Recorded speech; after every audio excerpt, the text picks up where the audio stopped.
자, 오늘 이제 마지막 도함수 활용이고요. 이 도함수 활용 끝나고 나면 바로 적분이야. 그래서 이제 도함수, 곧 미분이라는 파트를 완료하고 이제 적분 파트로 들어간다라고 오늘은 좀 판단해 주시면 될 것 같고요. 자, 방정식의 활용은 뭐냐? 이런 겁니다.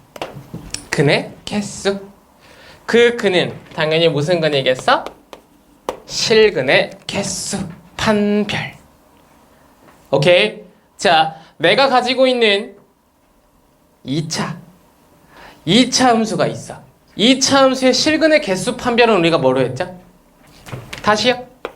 자, 만약에 fx라는 녀석이 0인 지금 방정식이 있습니다. 근데 이 상황에서 fx라는 녀석이 2차예요. 그러면 어떻게 해? 판별식이라는 녀석을 우리가 해결했었지. 그죠? 판별식이 0보다 크면 승현아? 실근이 몇 개? 2개. 오케이. 판별식이 0이면 실근이 몇 개? 1개. 판별식이 0보다 작으면 실근은 없다. 그치? 이렇게 판별식이라는 녀석이 존재했었다고요. 근데 이제 우리가 fx라는 녀석을 3차와 4차까지 그래프적인 관점으로 이제 다가서면서 자, 나 2차는 그렇게 했는데 3차와 4차 너네 어떡할래? 이제 의미가 던져진 거야. 3차와 4차에서는 우리가 할 수는 있었어. 언제? 인수분해가 가능할 때만 할 수 있었다고요. 그죠? 3차의 근의 정보라는 일단 파트에서 우리가 수상 때 뭐 했냐면 인수분해를 통해서 네가 세 실근을 가져야 돼 라고 얘기하면 앞에 한 실근 제외하고 나머지 2차 방정식의 근이 2개다 라는 식으로 우리가 근의 개수를 판별하는 문제의 유형들은 존재했었다고. 기억나? 근데 이젠 인수분해가 안 되는 녀석들 그러면 어떡할 건데 라는 이제 테마들이 나타나는 거고, 그러면 3, 4차에 대한 실근의 개수를 판별할 때는 판별식이라는 녀석을 우리가 다룰 수 있어. 근데 그 식이 매우 복잡해. 그러니까 너 편한 쪽으로 내가 설명해 줄게 라고 얘기하는 게 바로 지금부터 그래프를 활용하겠다라는 아이디어를 붙이는 거예요. 가능? 자, 가볍게 예시를 통해서 한번 가볼 테니까 의미 한번 봐봐. 자, 문제는 어떤 식으로 던져지냐면 이런 식으로 던져진다고요. 일단 형태 봐봐요. 나의 이제 가벼운 예시 하나 지금 보여드렸는데 3차 방정식입니다. 이 3차 방정식이야 서로 다른 세 실근을 가져야 된대요. 그럴 때 P의 조건, 곧 P의 범위는 얼마입니까? 라고 지금 나한테 물어본 거야. 가능? 자, 그럼 이제 이 새끼는 뭐야? 서로 다른 세 실근을 가져야 되는 지금 방정식이야. 근이 3개여야 돼. 그죠? 근데 이 근이 3개일 때 지금 이 상황 자체를 우리가 확인하려고 딱 봤는데 어이씨! 안에 뭐가 있어? 미정계수가 있다 이거지? 그죠? 정해지지 않는 값이 있는 거야.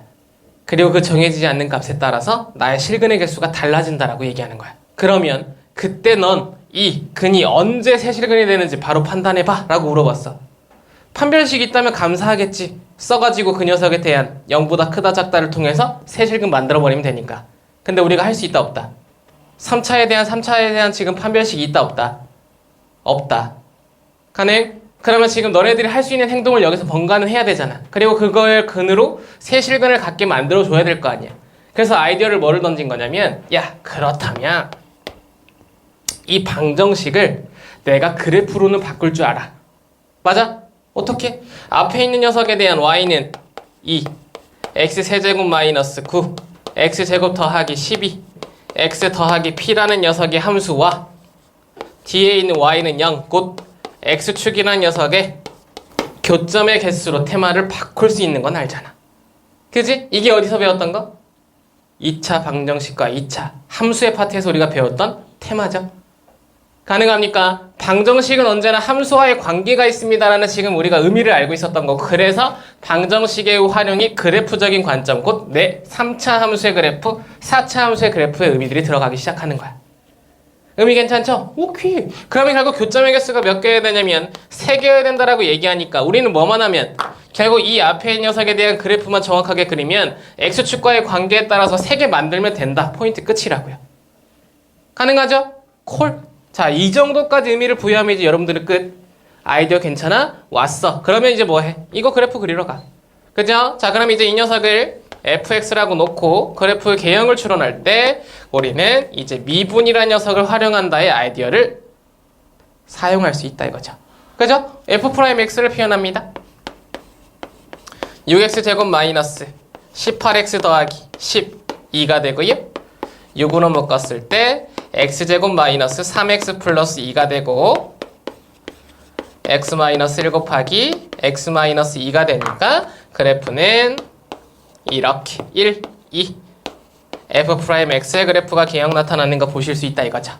가능합니까? 자, 그러면 이 녀석이 fx에게 주는 의미는 f'x는 부호라고 얘기했고 1보다 작은 쪽의 그래프는 양수, 1과 2 사이는 음수, 2보다 클 때는 양수입니다라고 얘기하는 거 판단 가능하다고요. 의미 괜찮죠? 오케이. 그러면 결국 그래프의 개형 추론해보면 올라가다가 잠시 머물렀다가 내려오니까 극대, 내려가다가 잠시 머물렀다가 올라가니까 극소, 이런 식으로 표현됩니다라고 얘기하는 거 판단 가능하겠죠? 가능합니까? 오케이. y는 fx. 자, 그러면 이제 이 fx에서 극대와 극소 1과 2라는 녀석에서의 위치들로 극대와 극소라고 얘기했기 때문에 이 위치가 x는 1이라는 건 내가 알았고요. 이 위치가 x는 2라는 걸 내가 알아버렸다 이거죠? 그러면 그 녀석들의 함수값이 필요하고 그래서 함수값을 구합니다. f1이라는 녀석을 집어넣으면 14 빼기 9, 5 더하기 p가 되더라. f2, x에다 2를 집어넣으면 16, 24, 40, 36, 4. 4 더하기 p가 되더라. 라고 얘기하는 거 판단 가능하죠. 안타까운 건 우리가 x축을 표현해야 되는데 x축이 표현이 안 돼요. 왜? 5 더하기 p랑 4 더하기 p지. 이 p가 지금 함수값에 나타나니까 얘네들의 지금 y의 값이 5 더하기 p의 위치고요. 이 녀석의 지금 y의 값의 위치가 4 더하기 p야. 그럼 x축은 어디 있을까? 사실은 어디에 있어도 상관이 없죠. p가 움직이잖아. 그럼 x축은 여기 있을 수도 있고 여기 있을 수도 있고 여기 지금 다 있을 수 있는 층이 x축이 되는 거야. 움직이는 동점이 함수값이다 보니까. 가능해? 오케이. 자, 근데 그러한 상황에서 이 녀석이 뭐라고 얘기했냐면 근이 3개일 때의 p의 조건을 찾으세요라고 얘기했기 때문에 근이 3개이려면 곧 나의 교점 누구랑 x축과의 교점이 3개여야 됩니다라는 의미로 해석이 가능했고 그러다 보니까 x축은 반드시 어디? 이 사이에 있어야 이 녀석의 그래프랑 나의 직선이 3점에서 만납니다의 테마가 되더라. 체크가 가능했다고요. 의미 괜찮겠어? 오케이. 그럼 여기 x축이 왔잖아. 그래서 p의 조건을 찾으려면 내가 x축을 여기 오면 이 녀석에 대해서 각각의 테마는 뭐가 돼? 극대라는 5 플러스 p는 무슨 수? 양수. 그죠? 5 플러스 p는 양수. 다시 4 플러스 p는 무슨 수? 나보다 아래쪽 음수. 가능? 오케이.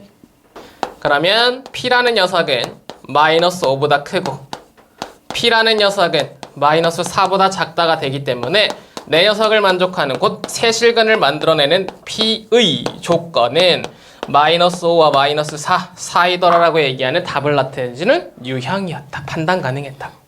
그지? 아이디어 단순해요. 그죠?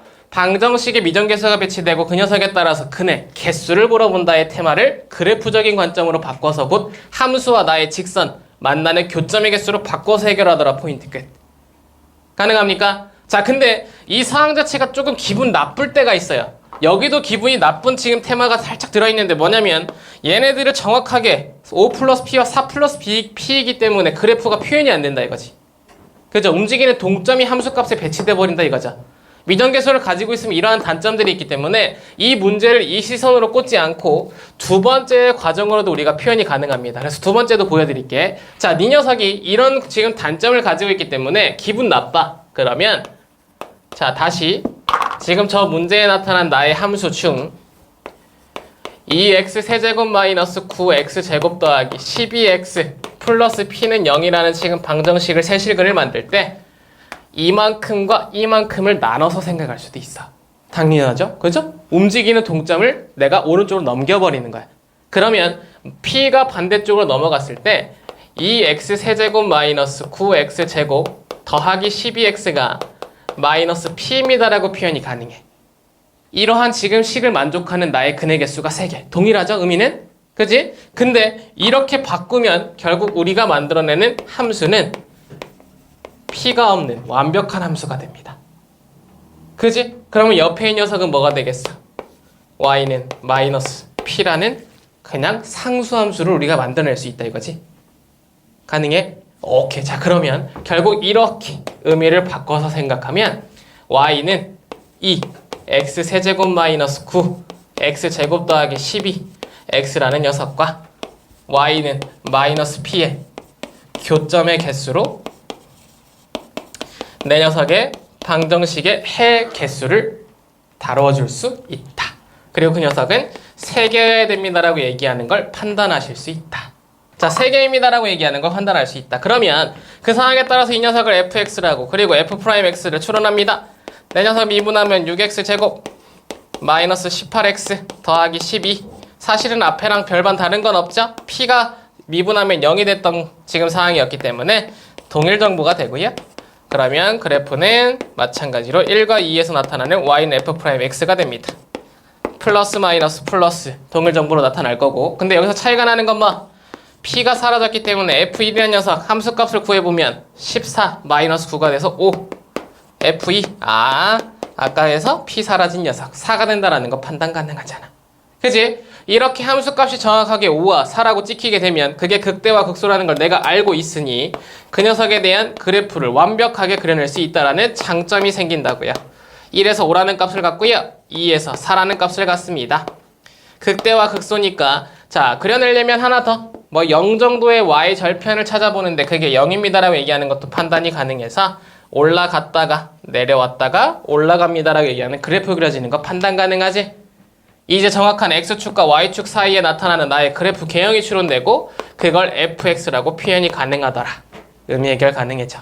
가능합니까? 오케이. 자, 그리고 y는 마이너스 p. 이제 내 상수함수가 움직이는 상황을 만들어서 교점 3개를 만들어버리면 되니까 이제 그 사이에 직선 y는 마이너스 p의 위치를 찾아내기만 하면 되지. 의미 괜찮아? 세실근을 나타내려면 아까 그래프와 동일해. x축의 지금 방향을 찾듯이 y는 마이너스 p의 방향을 찾고요. 그러면 그 녀석은 결국 극대와 극소 사이에 있어야 내가 세실근을 만나잖아 라고 얘기하는 거 판단 가능해진다고. 그지? 그러면 결국 이 위에 있는 녀석은 y는 5보다는 내가 작아야 되고 이 아래에 있는 거 y는 4, 기준점이 4보다는 커야 되죠? 그러다 보니까 결국 넌 4보다 크고 5보다 작다. 누가? 마이너스 p가 4보다 크고 5보다 작을 때가 지금 나의 세실근을 가질 때니까 마이너스 5와 마이너스 4이다라고 표현하더라. 해석 가능하겠죠? 오케이. 이렇게. 그래서 결국엔 이 방정식의 활용은 2가지의 표현이 존재한다 이거야. 자, 방금 예시를 들었던 첫 번째 예시는 우리가 이제 뭐라고 부를 거냐면 결합형이라고 부를 거고요. 두 번째로 예시를 보여드린 형태를 분리형이라고 표현할 거야. 오케이. 문제에 따라서 그 문제 안에 있는 나의 fx equal gx라는 녀석이 그대로 해결하기 힘들면 한쪽으로 몰아서 결합한 곳 fx-gx는 0이라는 녀석으로 시선을 바꾸고 그 바꾼 형태에 따라서 이만큼을 y는 h, x라는 녀석으로 약속한 뒤 그 녀석과 y는 0과의 관계로 해결하는 방법을 선택하게 만드는 문제들이 있고, 반대로 분리형이라 하면 fx-gx는 0입니다라는 지금 나의 식이 하나 있는데 이 식에서 네 녀석을 그대로 가려니 기분이 나빠. 그래서 뭐 gx를 반대쪽에 넘겨서 fx equal gx로 바꾼 뒤 y는 fx라는 함수와 y는 gx라는 녀석의 함수와의 관계로 다루어주는 문제의 접근 방법이 있다고.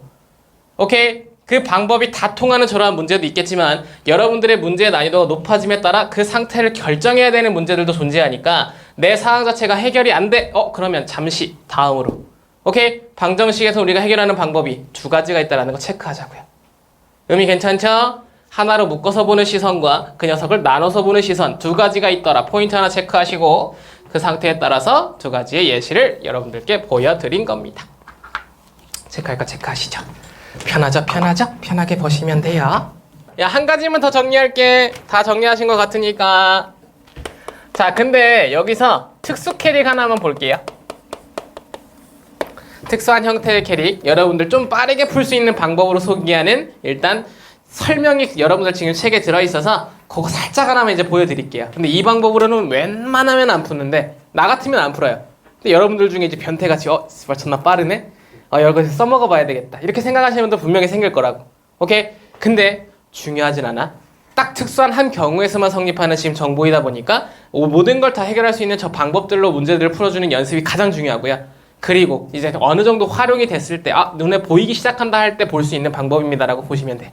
오케이? 자, 활용의 능력인데 뭐냐? 이런 거야. fx라는 녀석이 특수하게 3차일 때, 그리고 그 fx, f'x라는 녀석이 2차인데 판별식 0보다 큰 2차야. 가능? 무슨 말이야? x축과 서로 다른 두 실근을 갖는 2차다 이거야. 가능? 자, 이걸 왜 우리가 특수 캐릭이라고 얘기할 수 있냐면 이런 거죠. 결국 fx의 그래프가 이렇게 극대와 극소를 가질 때 가장 중요한 그래프라고 했잖아. 3차 함수 그래프 개형 중에. 그죠? 오케이. 자, 이 상태에서는 우리가 방정식의 활용을 결국 x축과 교점의 개수, 곧 내 방정식의 해의 개수를 또 다른 테마들로 다룰 수 있다. 어떻게? 자, 세 실근을 갖습니다라고 얘기할 때 결국 fx라는 녀석과 x축의 관계에서 나의 x축이 저 사이에 있어야 되죠. 근데 항상 사이에 있다라는 테마가 누구 사이에 있다라고 얘기하냐면 극대값과 극소값 사이에 있습니다라고 얘기하는 거 보이지? 그러다 보니까 극대는 항상 양수여야 되고 극소는 항상 음수여야 되죠? 그지? 그래서 여기서 정리합니다. 첫 번째, fx = 0이란 녀석이 세 실근을 갖습니다 라고 얘기하는 정보는 극대값 곱하기 극소값이 0보다 작습니다 라고 얘기하는 걸로 정보 정리 가능해. 의미 괜찮죠?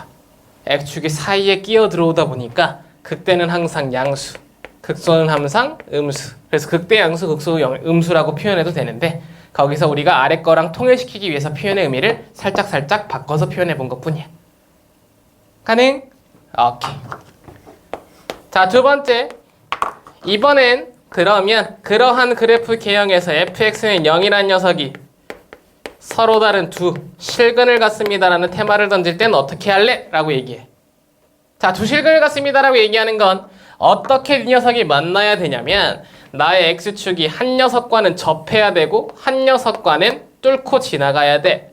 다시 한 녀석과는 접하고 한 녀석은 뚫고 지나가야 돼. x축의 위치가 나타날 때 두 실근이라고 얘기할 수 있다 이거지. 그죠? 그러면 이게 x축일 땐 극소값이 0이고요. 이게 x축일 땐 극대값이 0이니까 오케이.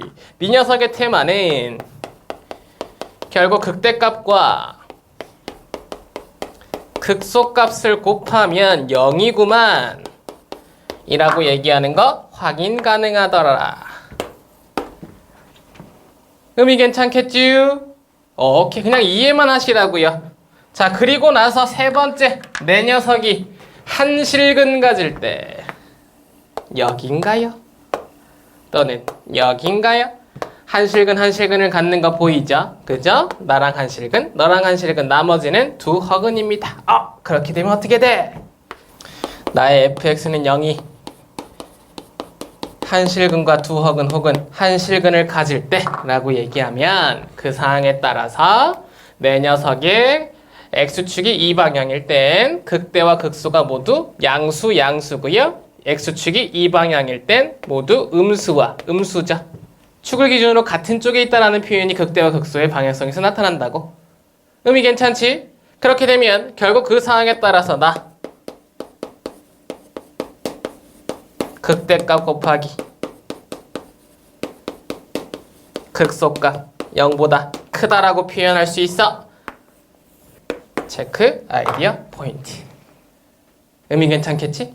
각각의 그 극대와 극소의 값들의 부호에 따라서, 곱의 부호에 따라서 한 실근, 두 실근, 세 실근 결정되더라. 특수한 하나의 캐릭터, 저 그래프에 한해서. 의미 괜찮겠죠? 오케이. 이 정도 정리되는 거 지금 여러분들 책들에 있으니까 거기에서 이제 이해가 잘 안 되셨던 부분들 정리 아래쪽에다가 살짝 도형만 하나 그려놓으시면 정확하게 이해되실 거고요. 요건 이제 우리가 나중에 활용이 가능했을 때 그때 사용한다라고 판단하시면 될 것 같아. 의미 괜찮지? 오케이. 잠깐 그래도 쉬기 전에 하나만 더 던지고 싶시다. 어때요? 방정식 했으니까 하나 더 보고 가고 싶잖아. 냄새가 나. 방정식 했잖아 개새끼야. 그럼 다음 뭐야? 부등식. 그죠? 콜. 이렇게 하나 더 던집니다. 근데 너무 편해서 그래. 한숨 나와도 상관없어요. 자, 갑니다. 부등식의 활용이야. 부등식의 활용은 뭐냐면 이런 거다. 잘 봐. fx가 4차 함수라고 치자. 오케이? 4차가 나타났어. 근데 이 4차가 모든 실수에서 0보다 크대. 오, 대박. 어떻게 하면 0보다 클 수 있을까라고 생각한 거야. 근데 부등식을 해결하려면 사실 인수분해가 돼야 되지. 그래서 인수분해를 우리가 하면 해봤지. 그리고 그 문제를 풀어봤다고. 근데 아까도 얘기했지만 방정식과 마찬가지로 이제부턴 인수분해가 안 되는 녀석은 그럼 너네 어떻게 할 거야? 라는 의미를 붙인 거야. 그러면 당연해. 부등식도 fx가 0보다 크다라는 표현의 의미는 y는 fx라는 녀석이 더 위에 있다야. 누구보다? y는 0보다.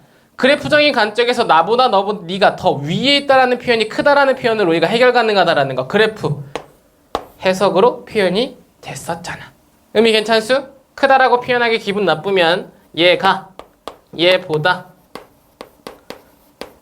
위에 있다라는 판단의 기준을 던지는 게 저 부등식의 의미야. 그래프와의 관계라고요. 그지? 오케이. 그러면 결국 이러한 상황으로 내 녀석을 바꾸겠다의 포인트가 되고, 그러면 다시 뭐?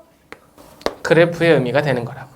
그지? 이거 그래프만 그릴 수 있으면 그 그래프가 x축보다 항상 위에 있을 때 정보 찾아낼 수 있어 라고 얘기할 거 아니야. 그죠? 자, 근데 잘 봐. 이 4차 함수가 이제 여기는 예시야. 이런 식으로 생겨 있었다 치자. 오케이? 4차 함수의 개형은 여러 가지인데 그 중에 이 그래프였다고 쳐. 콜? 오케이. 자, 그러면 이 새끼가 언제 x축이 어디에 있으면 항상 0보다 클까? 얘가 가지고 있는 모든 y의 값이 0보다 커야 된대. 그지? 그러면 내가 아무데나 한번 그려볼 테니까 잘 봐. 야, 여기에다가 내가 x축을 그렸어. 그럼 이 안에 있는 모든 y의 값은 항상 0보다 큰가? 아니지. 뭐해? 0보다 작죠. 지금 얘랑 만나는 그 사이에. 그지? 그럼 여기다가 내가 그리면 얘네들은 항상 0보다 큰가? 아니. 여기다 그리면 얘네들은 항상 0보다 큰가? 아니. 다 있으면 절대 안 되잖아. 그지? 그럼 0보다 크려면 어디 있어야 돼? 당연히 이 정도는 있어야 이거보다는 내가 항상 다 위에 있다라고 판단할 수 있잖아. 당연한 논리인 거야. 당연히 니네가 알고 있는 거야. 그릴 수만 있으면. 그지? 근데 이렇게 그리고 나니까 의미가 생겼어. 야, 대박. 내가 왜 여기다 x축을 그렸을까? 다 네가 위에 있어야 된다며. 다 네가 위에 있으려면 의미는 딱 하나만 생각하면 돼. 내 그래프 중 가장 작은 값. 가장 작은 값보다 x축이 아래에 있으면 되잖아. 그러면 나머지 값들보다는 항상 더 아래에 있을 거 아니야. 나보다 더 위에 있을 텐데 다른 값들은. 의미 괜찮아? 그래서 부등식이란 녀석에 활용한 아이디어는 이러다 보니까 이게 무슨 점이야? 라고 얘기하면 최소라는 녀석을 나타내는 점이야. 가능? 오케이. 결국 얘는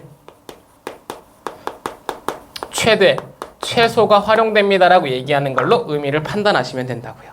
논리 괜찮지? 당연한 아이디어라고 생각하셔야 돼. 그래프적인 관점에서는 네가 그렸을 때 하다 보면 그렇게 될 거리라고 얘기하는 거라고. 자, 그러면 이 상태에 따라서 모든 실수라는 가정하에 하나씩 표현의 의미 봅시다. fx가 0보다 커야 된대요. 그럼 뭐라고? fx의 최소값이 0보다 커야 된다고요. 그죠? 최소값만 구할 수 있는 능력이 있으면 끝. 가능. 두 번째, fx라는 녀석이 뭐 0보다 크거나 같다. 최소값 활용하는 거 보이니까 다시 0보다 작다 하나만 더 정리하자. 그럼 어떻게? 이번엔 최대 값이 0보다 작다라고 얘기하는 거 판단하실 수 있겠죠? 항상 작아야 되니까. 이번 그래프는 당연히 이런 식으로 생겨 있어야 되는 그래프였을 거고, 항상 0보다 작으려면 가장 높은 값보다 내 녀석이 더 x축이 위에 있어야 항상 작더라. 그럼 건드는 테마 누구? 내 그래프에서의 최대 위치, 최대값이 된다고요. 의미 괜찮죠? 콜. 자, 그렇게 포인트를 각각 던지는 부등식의 활용들을 가지고, 자, 요런 거 한번 두 가지로 확장해서 좀 가볼 건데, 첫 번째, 그렇게 생겨있는 녀석이 이번엔 fx보다 gx가 크대요. 그죠? 자, 이렇게 같은 x라는 녀석을 미지수를 사용하면서 fx가 더 크다라고 얘기하면 얘는 무조건 무슨냐? 결합형이라고 판단하시면 돼. 가능하죠? 당연한 거야. 왜? 나의 부등식이라는 녀석은 항상 오른쪽을 뭐를 맞춰야? 0. 그 0이라는 녀석을 맞춰야 x축과의 관계가 되고, 그렇게 되면 결국 이게 0보다 크다가 되니까 나의 무슨 값? 최소값. 그렇지. 최소값이란 녀석이 0보다 크다란 녀석을 증명하면서 문제를 끝내실 수 있다고요. 그죠? 그러니까 부등식에서는 같은 미지수, 곧 함수란 녀석을 사용해서 모든 실수에서 0보다 크다, 작다, 혹은 이 녀석이 나보다 크다, 작다를 표현하면 그 녀석은 결합형으로 만들어 놓고 0과의 기준점에 따라서, 곧 x축의 기준점에 따라서 최소값이 0보다 큰지 혹은 최대값이 0보다 작은지를 비교하시면 되더라. 오케이? 모든 건 다 이쪽으로 몰아놓는 지금 개념입니다라고 얘기하는 거 판단하셔야 돼. 근데 이 의미가 달라질 때가 있어. 뭐냐면 이렇게 표현되면 집중하셔야 돼. fx는 1이라는 녀석보다 gx2라는 녀석이 항상 작대요. 이거 무슨 말일까? 분명히 위의 표현과 아래 표현은 다릅니다. 오케이? 왜? 여기는 지금 x에 들어가는 값이 같은 상황이었죠. 얘는 다른 상황이야. 그지? 안에 미지수를 왜 다르게 넣었을까? 라고 얘기하면 이 녀석은 분리형인 거야. 자, 이유는 이제 옆에 그래프로 보여드릴 건데, 둘의 차이점 보여드릴 건데, 이유는 뒤에서 보시고, 일단 표현은 무슨 의미를 주는 거냐면, 내가 이러한 x1과 x2를 줬으니까 네 무슨 값 들어간 상황보다 항상 네 무슨 값 들어간 상황이 작아야 돼. 그럼 언제 그럴 수 있어? 라고 얘기하면 fx의 최소값보다 gx의 최대값이 더 작을 때, 이렇게 각각의 최소값과 각각의 최대값의 대소관계로 표현되는 정보더라 판단하시면 오케이? 자, 무슨 말인지 볼게요. 얘네들이 얘기하는 게 무슨 말이냐면 이런 얘기야. 자, 오른쪽에서 내 녀석 이제 fx가 gx보다 크다라는 표현이 성립하는 걸 보여드리면 이런 거.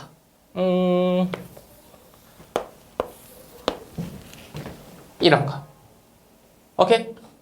자, 살짝만 더 과격하게 이 녀석을 내릴게요. 이런 거.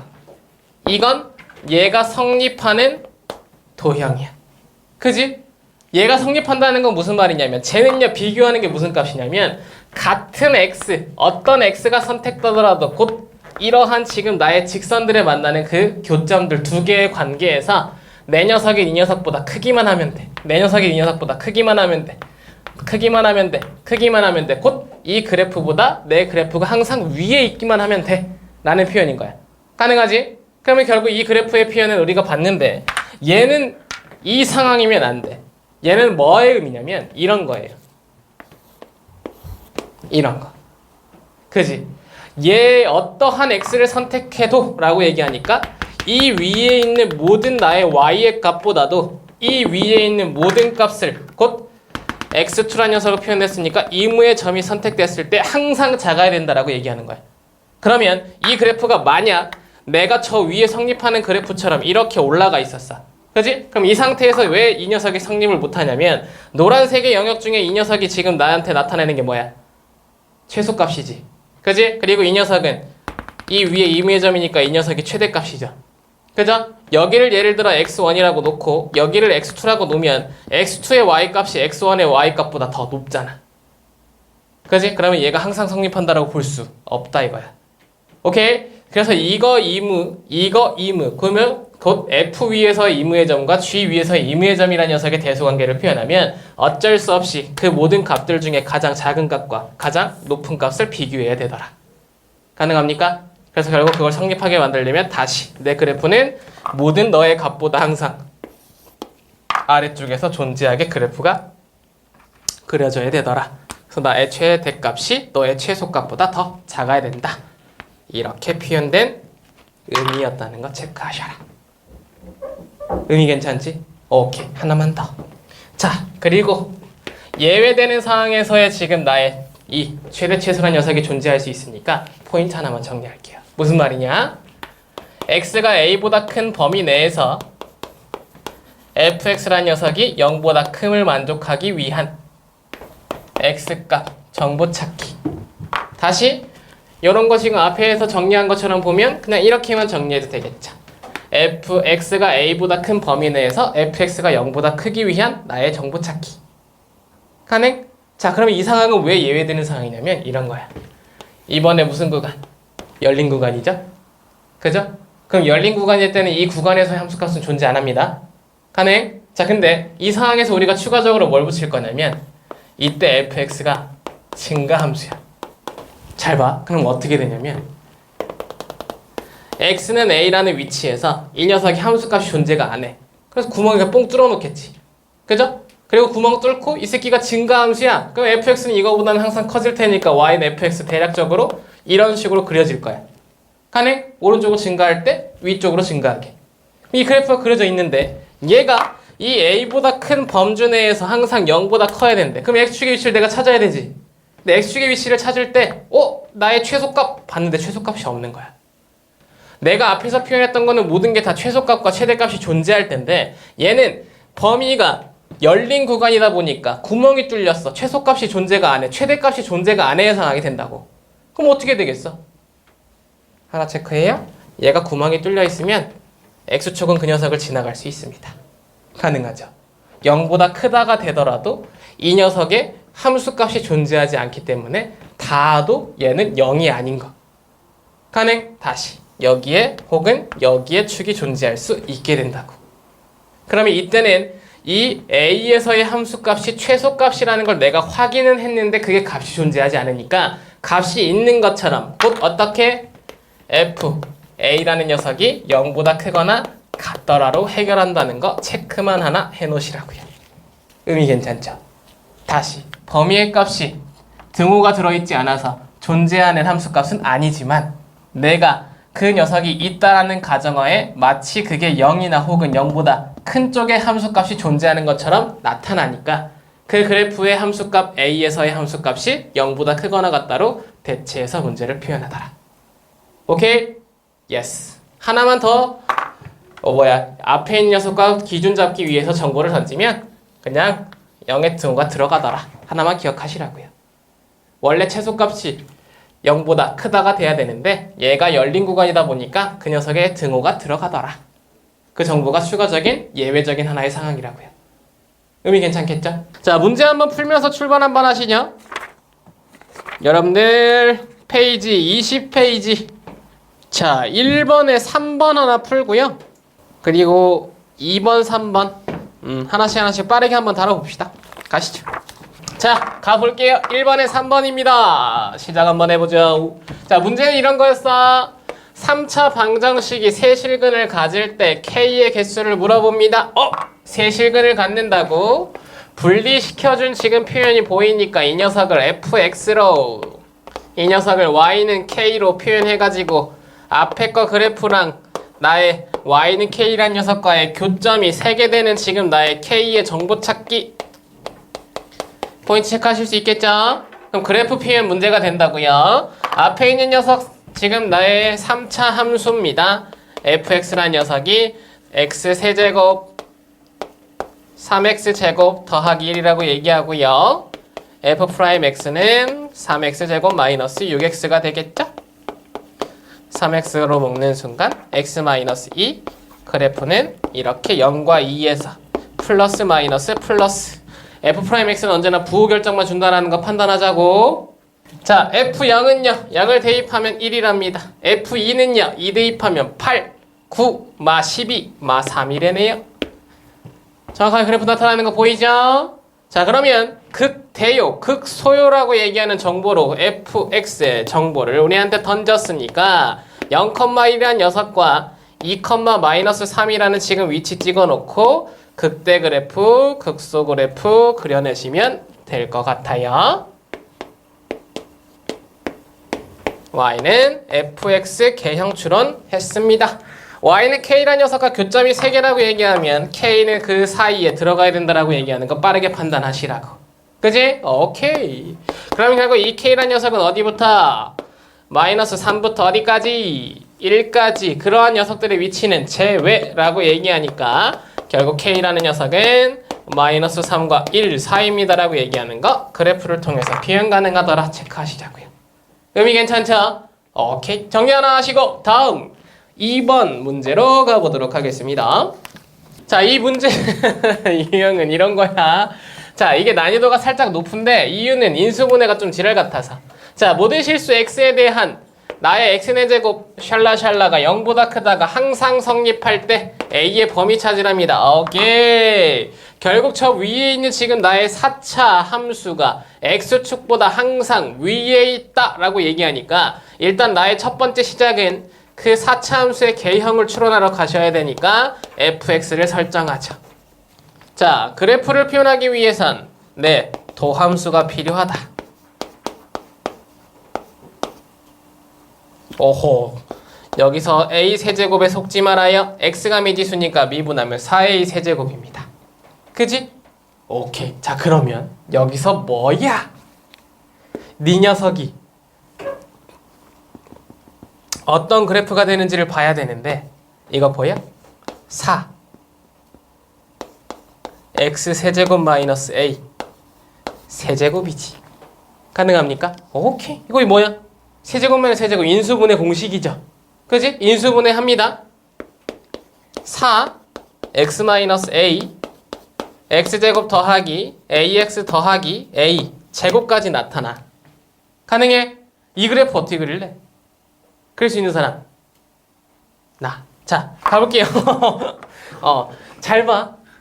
이게 뭔 문제냐면 이 뒤에 있는 새끼가 방정식으로 봤을 때 판별식이 a제곱 마이너스 4 a제곱 0보다 작아요. 가능해? 사실은 얘 뭐야? 실근을 가질 수 있다 없다? 없다. a가 0이 아니다라는 표현 아래에 나타나고 0일 때와 0일 때 0이 아닐 때로 나눠주긴 해야 되지만 일단 정확한 표현으로 일단 문제의 상황을 살펴보기 위해서, 그러니까 이제 가벼운 상태로 일단 문제의 방향성을 보기 위해서 오른쪽의 상황을 봐보면 결국 난 근이 존재하지 않습니다 형태가 나타나는 거 체크하실 수 있어요. 가능합니까? 얘는 영향을 준다 안 준다? 안 준다. 만약에 영향을 주려면 a는 0이어야 돼. a가 0이면 사실 정확하게 보자면 얘가 0이라서 x 세제곱이야. 그치? 그럼 어차피 내 a라는 녀석에서 한 근 갖는 건 동일하니까 a가 0인 상태를 그냥 지우고 생각하는 거라고. 이해됨? 자, 그러면 결국 그러한 상황에 표현되어 있는 나의 녀석이니까 너가 나의 실근의 방향성에서 의미를 주지 않고, 그러면 결국 이 f'x가 나의 fx에게는 부호만 결정해주는 상황인데 그 녀석의 개형을 추론해 봤더니 a라는 점에서 한 점만 갖게 되는 3차 함수의 개형이 그려지더라. 포인트 체크하시라고. 오케이. 다시요. 다음번에 여러분들이 이러한 x세제곱 마이너스 혹 a의 세제곱이라는 미정계수가 설정되어 있는 그래프를 보더라도 무조건 이 녀석은 근 x축과 만나는 교점 하나밖에 없다라는 거 판단하면서 바로 출발하셔도 상관이 없다고요. 의미 괜찮죠? 오케이. a 하나. 그럼 뭐야? 이게 지금 나한테 주는 f'x인데 f'x는 fx한테 부호만 준다며. 그럼 마이너스 플러스잖아. 그지? 모든 실수 내에서 지금 f'x가 마이너스에서 플러스로 변하는 유일한 하나 극소밖에 없어요. 그죠? 그럼 이 위치는 유일극소네? 얘들아, 유일극소는 뭐랬지? 그래, 최소라고. 정보 끝났잖아. 그죠? 최소 찾았다. 최소라는 위치가 a라 했으니까 결국 최소값입니다. 라고 얘기하면 뭐가 된다고? f a가 된다고. 그지? 자, 근데 이 부등식은 뭐였어? 내가 항상 0보다 크다였기 때문에 너의 무슨 값? 최소 값을 활용해서 그 녀석보다 0보다 크다라는 걸 증명해내면 나머지 값들은 항상 0보다 크다라는 거 표현 가능했다고. 기억나시죠? 오케이. 그래서 결국 최소값이라는 정보를 찾아냈기 때문에 우리는 두 번째 정보로 바로 나의 f, a라는 녀석이 0보다 크면 이 식은 성립. a의 값 대입합니다. a 4제곱 마이너스 4a 4제곱 더하기 48이 0보다 크다가 되고요. 이렇게가 되겠죠. 가능합니까? 여기서 또 변태적인 거 하나 나오네. 이거 지금 합차 공식인 거 보이지? a 제곱의 제곱 4의 제곱 맞아? 그러면 결국 여기서는 a 제곱 더하기 4 곱하기 a 제곱 마이너스 4가 0보다 작다가 되는 지금 상황 하나 보여?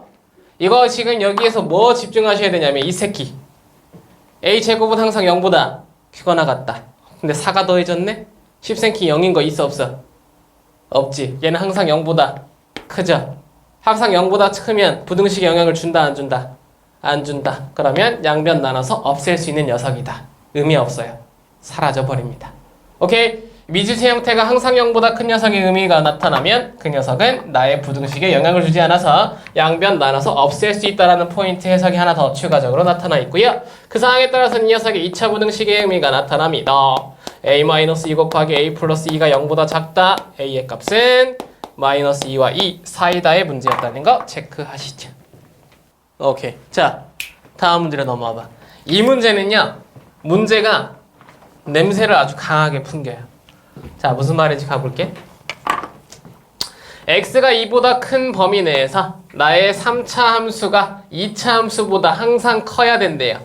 그럴 때 k의 최소값을 물어봤죠. 그지? 첫 번째, 나의 범위 내에서 두 번째, 부등식이 성립해야 돼. 일단 부등식 문제니까 갑니다. x세제곱 마이너스 3x제곱 더하기 k는 0보다 커야 된다고. 어디? 2보다 큰 모든 실수 범위 내에서. 오케이? 같은 x의 범위 내에서 내가 항상 높아야 된다라고 얘기하는 나의 부등식의 활용은 무조건 결합형이라고 얘기했던 거 기억하셔요? 오케이? 문제는 항상 하나 쪽으로 합쳐서 0이라는 녀석과의 비교의 값을 나타내고 그렇게 해서만 내 녀석이 최소값이란 녀석 활용하는 포인트로 그 최소값이 0보다 크다라는 걸로 문제를 대체한다의 표현의 의미를 표현할 수 있다고. 의미 괜찮죠? 오케이. 그럼 결국 이 앞에 이 녀석의 함수를 fx라고 약속하고 이 녀석의 최소값을 구하러 간다고요. f'x는 3x제곱 마이너스 6x 어머나 세상에 3x로 묶었을 때 x-2가 있고요. 그래프를 그리면 0, 2, 예. 풀이 되면서 극대와 극소가 다 존재하는 거 알아버렸는데 대박이야. 범위가 2보다 크대죠. 그지? 그러면 이거 그래프 지금 0과 2 중에 사용되는 지금 위치는 2밖에 없어. 2보다 큰 쪽이래. 그럼 이 그래프밖에 지금 f'x가 안 사용되겠지. 그럼 이 오른쪽은 항상 뭐해? 플러스 하네? f'x가 항상 0보다 크다라는 건 무슨 함수? 그래, 그래. 왜 뒷말은 안 하고 어쩌자고. 가라고. 맞아? 오케이. 그러면 결국 이 2보다 큰다라는 범위가 딱 들어오는 순간, 대박이구나. 내 그래프는 2에서의 지금 위치가 어디일지 모르지만 항상 올라가더라. 가능합니까? 이게 뭐? y는 fx의 2보다 큰 위치에서 그래프 추론이었다고. 가능? 구멍이 뚫린 것도 집중하셔야 된다고. 이게 항상 0보다 커야 된대지. 이 범위 내에서. 그죠? 얘가 0보다 크려면 당연히 x축은 이 아래에 있는 게 맞지만 아까 얘기했어. 구멍이 뚫려 있을 땐 그 구멍 위치에 들어가도 상관이 없다고요. 가능합니까? 그러면 결국 2에서의 함수값이 존재한다는 가정하에 포인트를 체크하자면 2에서의 그 위치는 0이거나 혹은 0보다 크다라고 얘기하는 거 판단하시라고. 콜! 최소값이 0보다 크지만 그 녀석이 구멍이 뚫려 있으니까 하나 더 활용, 곧 예외적인 상황, 곧 나의 f2라는 녀석이 0보다 크다가 아니라 크거나 같다가 된다라는 등호 들어간다는 거 판단하자고요. 의미 괜찮죠? 그 문제인 거야. 그러면 2 집어넣으면 되니까 여기다 2를 집어넣는 순간 8마 12 더하기 k-4가 0보다 크거나 같다가 되면서 k는 4보다 크거나 같다. 곧 k의 최소값은 4입니다라고 얘기하는 문제였다는 거 체크하셔라. 포인트 정리하시죠. 자, 다음으로 넘어오시면 이제 우리가 뭐 남았냐면요. 요거 남았어요. 요거. 위치, 속도, 가속도, 그리고 변화율 이라는 이제 포인트가 남았는데 같은 포인트야. 여러분들이 지금 이걸 처음 보냐? 아니. 원래 당연히 알고 있던 거. 야, 다른 거 둘째 치고 지금 이 위치와 속도의 관계를 내가 한번 표현을 해볼 건데 잘 봐라. 우리 속도의 정의가 뭐죠? 야, 너네 전 국민이 다 알고 있더만. 거속시. 그지? 이 말 그냥 입에 그냥 거의 달고 살잖아. 중학교 때 많이 나왔던 그 문제, 똑같은 문제 그거. 그지? 속력은 시간분의 거리. 그래. 끝이야. 의미가 부여되는 건 지금 얘가 주고 싶은 건 이거야. 오케이? 근데 여기서 정확하게 표현하자면 속도라고 얘기했으니까 얘는 방향을 갖게 되고요. 그래서 이 위에 있는 거리라는 표현이 위치라는 표현이 되는 거야. 가능해? 근데 그냥 위치면 안 되잖아. 위치에 변화량이어야지. 그지? 오케이. 아래도 시간. 근데 시간에 사실은 변화량. 그게 속도인 거야. 가능해요? 자, 근데 그러한 속도는 당연히 앞에 뭐가 붙냐면 평균이라는 단어가 붙는다고요. 평균적인 속도가 되죠. 가능해? 오케이. 자, 무슨 의미인지 봐봐. 이런 거야. x1에서 뭔 소리? 자, 시각 t1에서 위치가 x1이었던 녀석이 t2로 바뀌면서 그 상황에 따라서 위치는 x2로 바뀌었대요. 그치? 그리고 나서 이 녀석이 뭘 물어보는 거야? 이러한 상황에 따라서 이 녀석이 움직인 속도는 어떻게 됩니까? 라고 나한테 물어본 거야. 가능해? 근데 이 속도라 함은 결국 이 이동에 따라서 물어봤기 때문에 구간이 존재하죠? t1부터 t2까지. 그리고 그 상황에 따라서 속도를 물어봤지.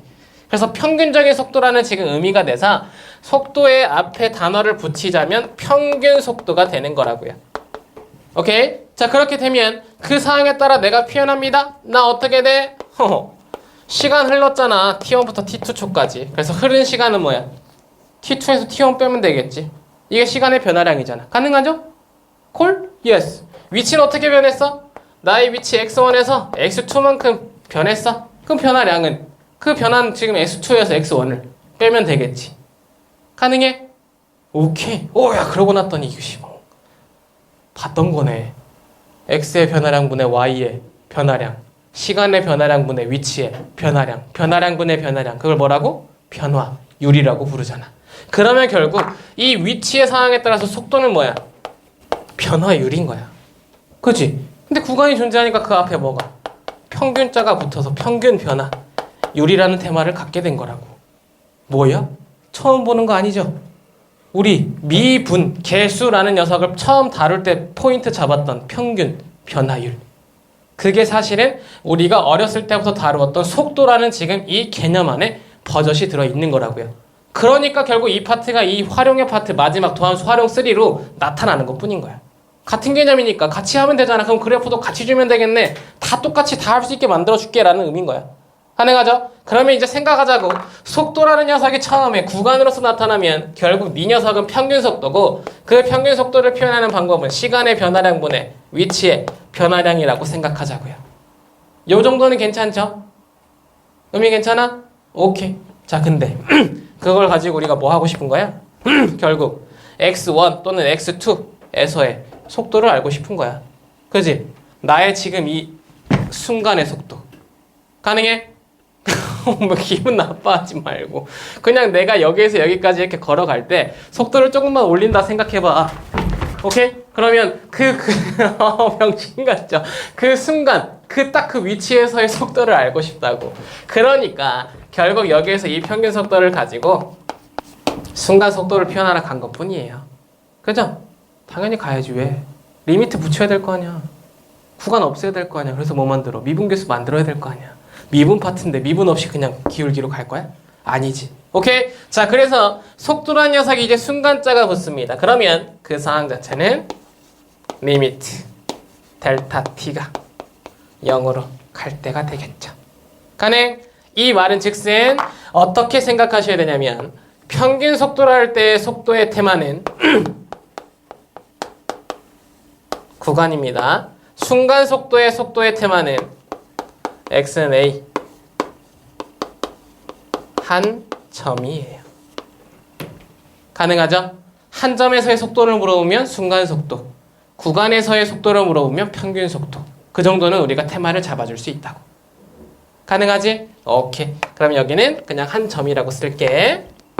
자, 그렇게 되니까 그 점에서의 속도를 만들기 위한 위치와의 관계는 리미트라는 녀석을 사용한 나의 시간의 변화량 분의 위치의 변화량입니다라고 얘기하는 거 판단하시면 되고, 그렇다 보니까 결국 넌 D라는 녀석으로 표현되더라. 의미 괜찮지? 근데 여기서 지금 우리가 시간에 따르는 위치라는 표현을 X라고 나서 X로 표현될 뿐이지 이 미지수들은 바뀔 수 있어요. 그죠? 오케이. 그 정도의 지금 표현이 된다라는 거 판단해 주시면 되고, 그게 곧 나의 속도입니다라고 얘기하는 거 체크하셔라. 의미 괜찮죠? 근데 만약 이 X라는 녀석을 우리가 예를 들어서 지금 T에 대한 함수입니다라고 표현을 했단 말이야. 그러면 여기서 XT에 대한 함수입니다라고 표현이 들어가면 이 상황 자체를 F'T라고도 표현이 가능하겠죠. 언제? 그 X란 녀석이 FT일 때. 가능하지. 그지? 결국 뭐로 가기 위한? 나를 미분으로 적용시키기 위한 순간 변화율이다라는 거 판단하시라고요. 속도라는 개념 두 가지, 구간과 점. 결국 점에 대한 속도를 나타내기 위한 개념이라는 거 판단하자. 어디로 간다? 미분 계속은 도함수로 가더라. 자, 정리 한번 해드릴게요. 여기 있는 대로는 정리하기가 조금 기분이 나빠서 제가 일단 표현을 한번 하겠습니다. 자, 이렇게 표현 하나만 보시죠. 당연한 지금 정보인데 여기서 최대한 그냥 깔끔하게 정리를 한번 해보자면, 위치란 녀석이 표현됐을 때 그 녀석을 T에 대해서 미분을 행하면 그게 속도라는 의미가 된다는 거 방금 우리가 의미 부여했죠. 그지? 그리고 하나 더 정보를 우리가 확인하자면, 그 속도라는 녀석에 대한 표현의 의미들로 어디? 가속도라는 녀석도 우리가 다룰 수 있다고요. 가속도의 정의는 뭐였죠? 똑같아. 어떻게? 시간의 변화량 분의 속도의 변화량이 가속도라고요. 오케이? 근데 이것도 순간 가속도라는 지금 표현에 한 점에서의 지금 위치를 붙이고 싶은 거니까 그 녀석의 리미트를 붙인 것 뿐이고요. 그렇게 되면 내 녀석도 T가 됩니다라고 얘기하는 거 판단 가능하다고. 의미 괜찮지? 그러면 결국 이걸 우리가 X는 FT라고 나타냈을 때 V가 F'T였어요. 그죠? 그걸 한 번 더 미분합니다의 표현이 되니까 나중에 여러분들이 이제 이과의 형태를, 이과를 선택하신 분들은 보겠지만 약속은 이렇게 된다고. 그 미분 한 번 한 걸 한 번 더 미분했어의 표현으로 두 번 여기에다가 작대기를 그려줘요. 다시 두 개. 그래서 F2'이라고 얘기합니다. 중요한 표현은 아니야. 지금 연산에서는 그냥 미분한 거 한 번 더 미분한다의 표현만 될 뿐이니까.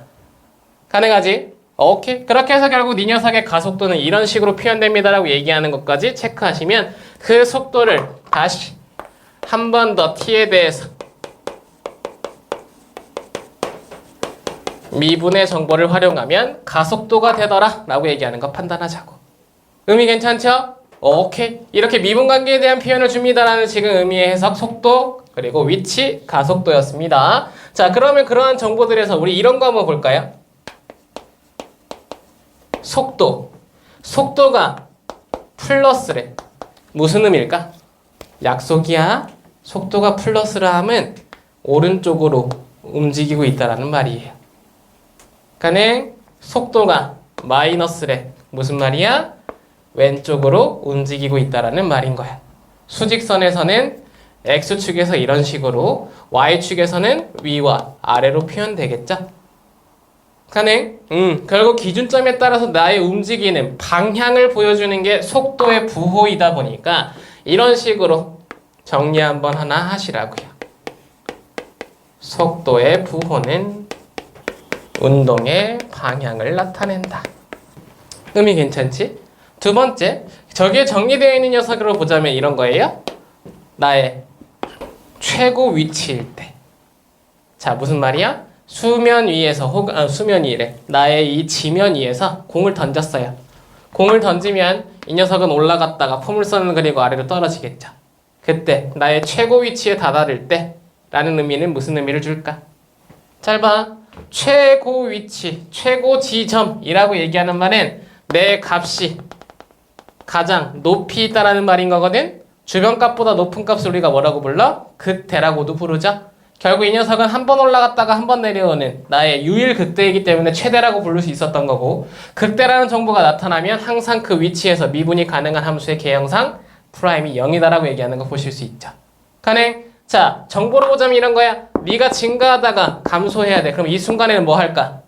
내가 오른쪽으로 움직이다가 잘못 왔는데? 하고 돌아서서 다시 왼쪽으로 움직여야 돼. 그럼 내가 저 순간 가다가 도는 순간 뭐 해? 정지하죠. 언제나 최고의 위치, 곧 내가 방향을 바꾸는 순간에는 정지하는 순간이 생겨요. 오케이? 그래서 이러한 포물선을 지금 던지는, 곧 공을 던지는 지금 상황에서의 최고 위치라는 말은 그 녀석의 위치에서의 속도가 0이라고 얘기함을 체크하셔라. 당연한 논리입니다. 그죠? 그리고 뭐 하나 더 보자면 이러한 과정에서 지면 위라 하면 나의 위치가 0입니다라고 얘기하는 건 당연한 표현이겠죠? 지면에 있다라는 건 나의 위치가 0이라는 말이겠지. 의미 괜찮지? 그러한 각각의 정보들이 지금 표현되어 있는 문제의 방향성 위에서 여러분들이 하나하나의 의미들을 파악하실 수 있어야 되고, 그런 녀석들을 미분의 관계로 해결할 수 있다는 걸 체크하셔라. 오케이? 예스. 자, 이걸 이해하면 얘는 끝이야. 자, 하나만 더 붙이고 앞에 시간 끝낼게요. 자, 잘 봐. 이걸 가지고 뭐로 가냐면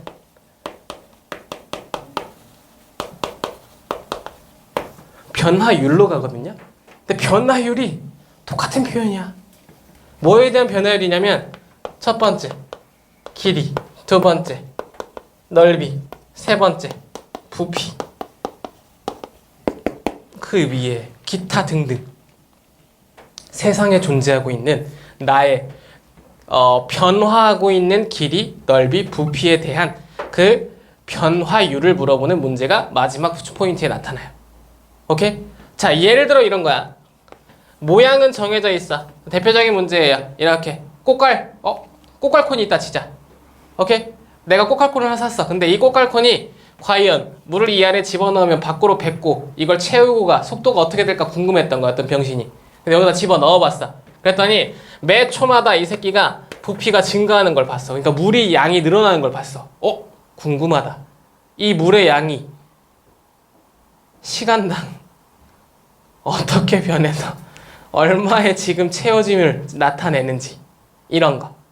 오케이? 그러니까 예를 들어 시간이 3초일 때 나의 물이 채워지는, 물이 증가하는 얼만가, 이런 게 궁금하다고.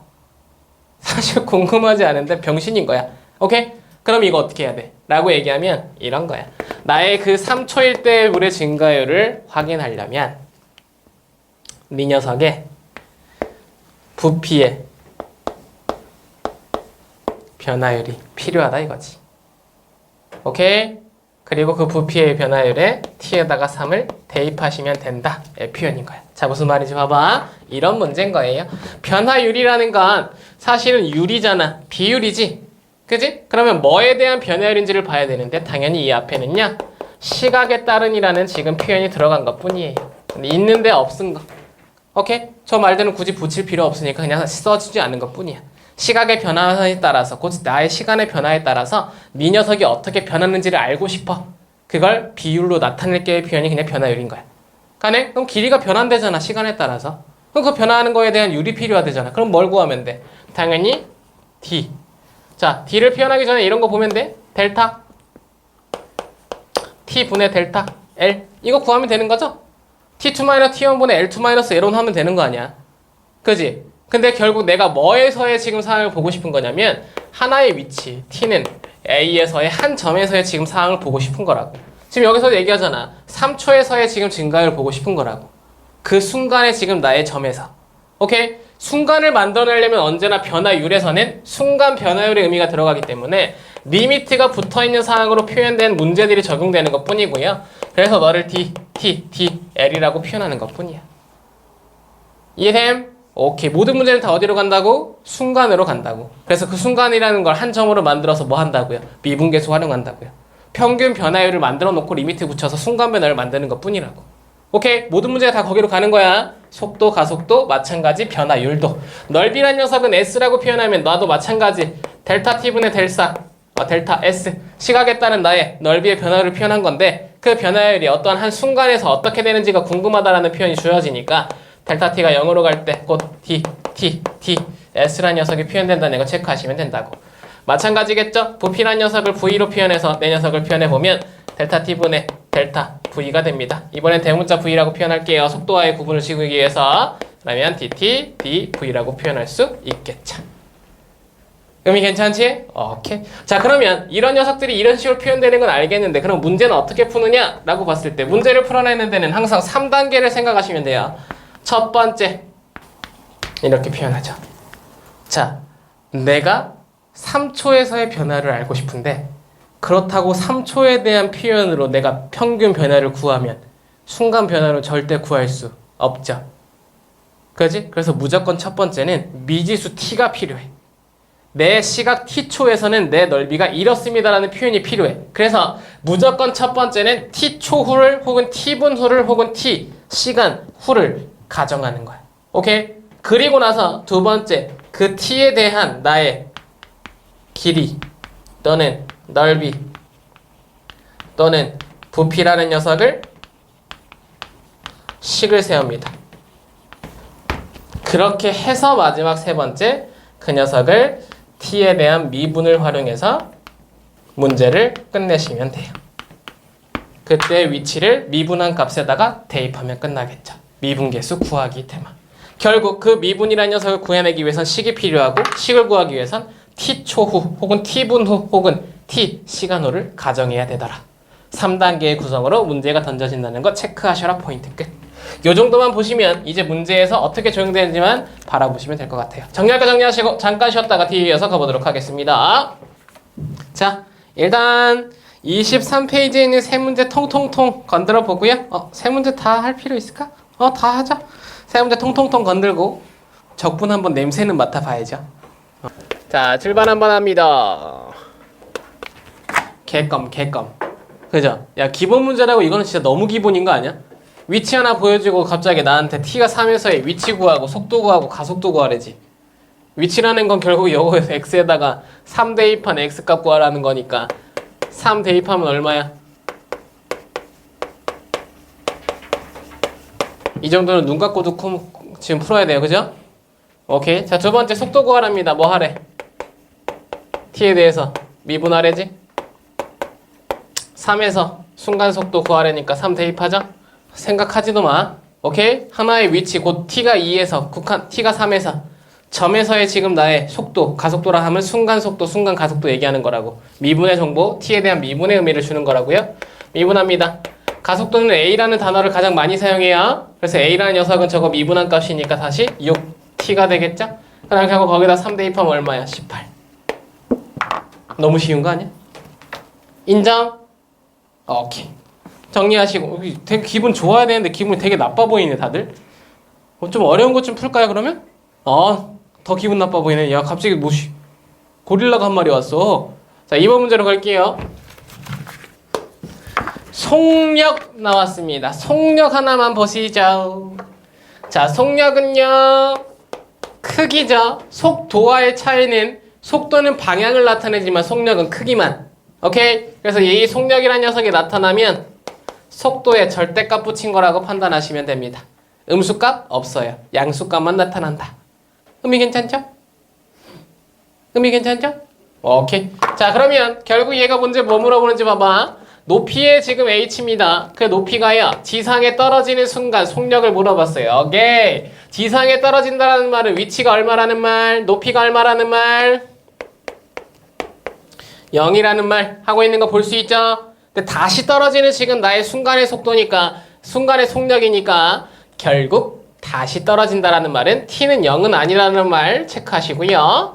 30t-5t 제곱이라는 녀석이 0이 될 때 t값 찾아주시면 마이너스 5t로 묶었을 때 t-6이 0이라는 녀석이 되고요. t의 값은 0 또는 6입니다라고 얘기할 때 다시 떨어지는 그 위치 시간은 6입니다라고 얘기하는 거 판단 가능하죠. 결국 t가 6초일 때 순간 속력 물어봤으니까 내 녀석을 미분합니다.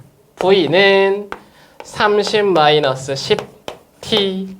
그 녀석이 6일 때 속력 구하시오. 6을 대입하면 30-60 마이너스 30의 절대값.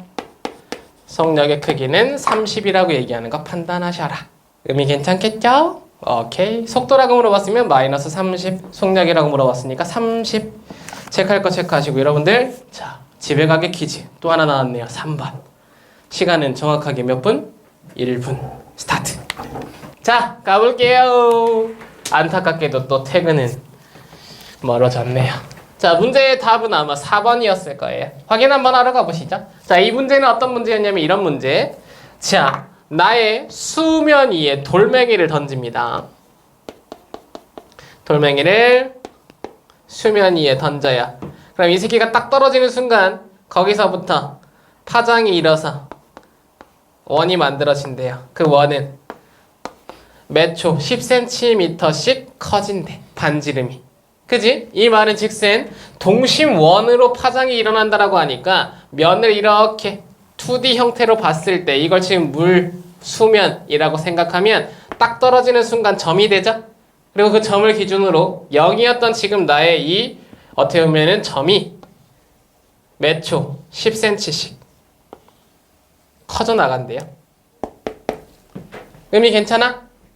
오케이? 그랬을 때 2초, 곧 2초 후라고 얘기하면 t가 2일 때, 한 점일 때 넓이의 변화율 물어봤잖아. 그치? 오케이. 뭐야? t가 2에서의 넓이의 변화율이라고. 가능해. 그 넓이의 변화율이라 함은 한 점에서라고 얘기했기 때문에 순간 변화율이고, 순간 변화율이라 함을 구하기 위해선 어떻게 생각하라고 얘기했냐면 다시 갑니다. 첫 번째 반드시 t. 이거 초였죠? t초 후를 가정하시라고요. 자, t초 후의 가정은 어떻게 되냐면 다 지우고 이 새끼가 딱 떨궜을 때 0초였다면 그 다음 t초 후의 도형 하나만 추론하시라고. 오케이? 아무거나 하나 그래서 이게 t초 후라고 가정하는 거야. 가능해? 그러면 10cm씩 1초마다 커져서 t초가 지났습니다. 반지름 얼마일까요? 그래 10t. 이렇게 될 거 아니야. 10, 20, 30, 40 그럼 t초는 10t. 가능? 오케이. 결국 10t란 녀석이 반지름이 되니까 t초 후의 가정에 따라서 결국 반지름은 10t입니다 라고 얘기하는 거 바로 판단이 가능했죠? 가능해? 오케이. 그리고 나서 뭐 해? 두 번째. 그 t초 후를 통해서 s 넓이를 구한다고요? t에 대해서. s란 녀석은 나의 이 10t에 대한 반지름을 가지고 있는 그 r값에 대한 원의 넓이가 되니까 파이 r제곱 결국 100t제곱 파이가 됩니다라고 얘기하는 거 판단 가능하겠죠? 의미 괜찮아? 오케이. 단순하잖아. 그리고 나서 뭐 하자고? 그 s를 t에 대해서 미분해서 거기에다가 몇 초 후? 2초 후 t의 값에 2를 대입하자고요. 그럼 이거 미분합니다. t에 대해서만 미분하니까 2가 앞으로 떨궈지고 차수는 하나 낮아지고 파이는 그대로 있겠죠? 200t 파이입니다. t에다가 2를 집어넣으면 400 파이 변화율을 나타낸다. 표현의 의미 보실 수 있겠죠? 가능하겠지? 오케이. 이렇게 표현의 의미는 3단계로 항상 구해진다고요. t초, t분, t시간 문제에서 주어진 그 시각의 형태를 맞춰서 t를 가정한 다음에 길이나 혹은 넓이나 혹은 부피를 구해놓고 미분해서 대입하라. 끝. 콜? 예스. 정리할 거 정리하시고 자 오늘의 라스트 포인트 가볼게요.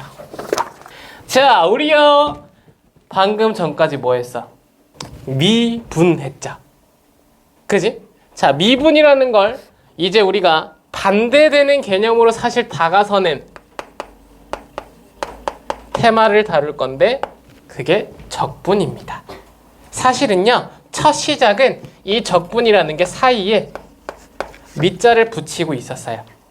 그러니까 적분이라는 건 뭐냐면 단어의 뜻으로 보자면 미분은 우리가 미세한 부분이라고 얘기했었지. 그래서 그 미세한 부분의 특징을 잡아내는 우리의 파트가 미분이라고 얘기했었죠. 그걸 가지고 증가, 감소, 극대, 극소, 최대, 최소. 그래서 그래프 개형 그리고 그 그래프의 개형에 따라서 여러 가지 다양한 활용도를 했던 게 우리가 미분이야. 맞아? 자, 적분은요, 뭐 한 거냐면 그 미세하게 내가 나누었던 부분을 가지고 다시 뭐 하는 거? 쌓는 거야. 쌓을 적이에요. 오케이? 그러면 이 둘의 지금 이제 개념적인 차이로 봤을 땐 어떤 식으로 생각의 아이디어를 딱 붙여놓는 게 좋냐면 둘의 차이는 딱 하나. 얘는 차수를 낮추는 과정이었죠? x의 n제곱이라는 녀석을 미분하면 n 곱하기 x n-1제곱 항상 차수는 하나씩 낮아진다가 미분이었어. 가능? 그러면 적분은 뭘까? 반대로 차수가 하나씩 커지는 단계, 그걸 우리가 적분이라고 볼 수 있어요. 작은 차수였던 녀석을 가지고 큰 차수의 형태를 만들어내는 것, 그게 뭐? 적분입니다. 오케이? 자, 이 적분이라는 녀석은요, 두 가지의 큰 대표적인 테마가 나타나는데 그 테마에 대한 정리가 부정적분이라는 녀석과 얘는 또 다른 말로 원시함수라고 부르고요. 두 번째, 정적분이라는 녀석이 있어. 단어에서 얘기하다시피 이 부정적분이라 얘기하면 정해지지 않는 무언가가 있는 거야. 오케이? 그냥 단순하게 생각하자면, 그리고 정적분이라 하면 얘는 하나의 값으로 확실하게 정해지는 거야. 오케이? 그래서 위에는 뭔가 정해지지 않는, 아래쪽은 확실하게 정해지는 이라는 차이점을 가지고 있다 정도의 단어의 표현이라고 보시면 되고요. 그 부정적분이라 함이 왜 원시함수란 녀석이 되는지는 이제 의미들을 보시면 되는데, 자, 오늘의 테마는 딱 부정적분까지입니다. 부정적분이라는 녀석의 테마를 보기 위해선 우리가 미분을 먼저 다뤄볼 거예요. 자, x제곱이라는 녀석을 미분했어요. 그럼 얼마였지? 2x. 오케이. 자, 미분의 역연산을 보고 싶어. 차수를 낮추는 과정에 대한 다시 반대로 돌리는 과정을 보고 싶어. 이렇게 반대로 돌리는 걸 적분이라고 하자. 가능? 나눴던 걸 다시 붙여서 새로 만든다 라는 개념인 거야. 오케이? 자, 그러면 이 적분이라는 녀석은 2x라는 녀석을 그러면 적분하면 뭐가 되나요? 라고 얘기하면 x제곱이 됩니다 라고 얘기하고 싶었다 이거지. 여기서부터 출발인 거야. 반대로 가볼게요. 자, 2x라는 녀석을 적분하면 x제곱이 됩니다. 참일까 거짓일까? 얘는 거짓이야. 자, 여기서부터 지금 출발인 건데 무슨 말이냐면 이 위에 있는 녀석 봐봐. 미분이라는 건요, 차수가 낮아지는 과정이었죠. 그러다 보니까 사실은 x제곱이라는 녀석을 미분해도 2x였지만 x제곱 마이너스 2가 있었어. 그거 미분해봐. 뭐가 돼? 2x 되지. 가능해? 상수항은 항상 미분하면 뭐로? 0으로 사라졌죠. 그죠? 그럼 상수항이 누군지 모르잖아. 다시 아래쪽에서도 뭐 누구든 x제곱 더하기 100이란 녀석이 있었어. 그 녀석을 미분해. 그래도 언제나 그 미분값은 2x가 됐었다 이거지. 맞아? 이거 함수로 보면 너무나 독특한 거야. 그잖아. 그치? 나에서 너로 갈 때 이걸 뒤로 돌린다. 곧 역의 과정, 역함수의 개념으로 우리가 보자면 내 녀석 2x란 녀석은 적분으로 반대로 돌리면 각각이 되고 싶은데 각각이 다 될 수가 있어 없어? 없어. 하나의 값으로 정해질 수 있어 없어? 없잖아. 내가 누구에서 왔던 녀석인지 선택할 수가 없다고요. 누구 때문에? 상수항 때문에. 가능해? 그래서 2x라는 녀석을 적분합니다 라고 얘기하면 x제곱이라는 녀석을 미분했을 때 네 녀석이 되니까 2x의 적분은 x제곱을 가지고 있는 건 맞지만 그 뒤에 누가 있는지 알 수 없어. 그게 누구? 상수항. 가능해? 적분이라는 녀석은 항상 미분과의 역연산으로 출발하고요. 그게 바로 부정적분이라는 지금 테마가 되는 건데, 그 테마에서 누가 지금 나의 부정이라는 곧 정해지지 않는 과정을 지금 나한테 소개하냐? 상수라고. 그래서 얘는 부정상수라고 부르더라. 테마를 먼저 정리하면서 출발하시죠. 오케이? 다시 부정적분의 첫 출발은요, 왜 네가 먼저 나왔니? 라고 얘기하자면 첫 번째, 미분의 역연산이기 때문입니다. 연산의 파트고요. 뒤집었어요. 근데 그 미분의 역연산을 하다 보니까 항상 포인트는 정해지지 않는 부정상수 C가 있더라. 가능하죠? 오케이. 그러한 테마로 정리하시는 첫 번째 파트입니다. 라고 얘기하고요. 이런 녀석을 이제 우리가 적분이라고 우리가 표현하기 위해서 미분은 항상 우리가 기호로 ddx 표현했던 거 기억나시죠? x에 대한 미분이라는 표현. 그럼 적분이라는 녀석도 우리가 다뤄야 될 거 아니야. 누구에 대해서 적분하는지 혹은 누구를 적분하는지 그래서 어떤 값이 되는지. 자, 그래서 결국 우리 이 적분이라는 녀석 약속하는 기호의 표현 보도록 할게요. 자, 나를 기호로 다룰 때 어떻게 하느냐? 여기에 있는 EX라는 녀석 앞에다가 적분합니다라는 표현은 항상 이렇게 길게 늘어뜨린 S자를 사용합니다. 가능? S라는 썸이라는 사실은 단어, 이 적분이라는 건 다시 합친다는 의미가 되기 때문에 합치는 그 기호를 가지고 오는데 S 너무 많이 사용하죠? 그래서 여기서는 독특하게 좀 그 녀석을 쭉 당겨가지고 이렇게 길게 늘어뜨린 기호를 사용하고요. 이건 우리가 뭐라고 부르냐? 자, 영어를 쓰면 또 틀릴 수 있기 때문에 한글로 쓰면 되지 뭐. 인테그랄이라고 불러요. 오케이? 알았어. 써볼게. 표정들이 뭐야 저 병신이. 이런 표정이니까. 근데 뭐 단어 틀릴 수도 있어. 괜히 기분 나빠하지 말고 이렇게 인테그랄이라는 단어로 내 기호를 약속하는데요. 저 표현을 영어 단어에다가 사전에다가 쳐보면 적분하시오라는 표현이 됩니다. 쟤는 그냥 우리에게 약속의 기호를 붙였을 때 우리가 이 약속의 표현은 적분하시오라는 그냥 표현만 가지고 있더라. 가능해? 자, 누구를 이라고 얘기할 때 EX를 이라는 녀석을 이제 이 적분기호 뒤에다가 붙이고요. 어디에 대해서? 그러면 이제 X라는 녀석을 X에 대해서라고 표현해야 되니까 그 표현이 바로 DX라는 표현으로 붙습니다. 오케이?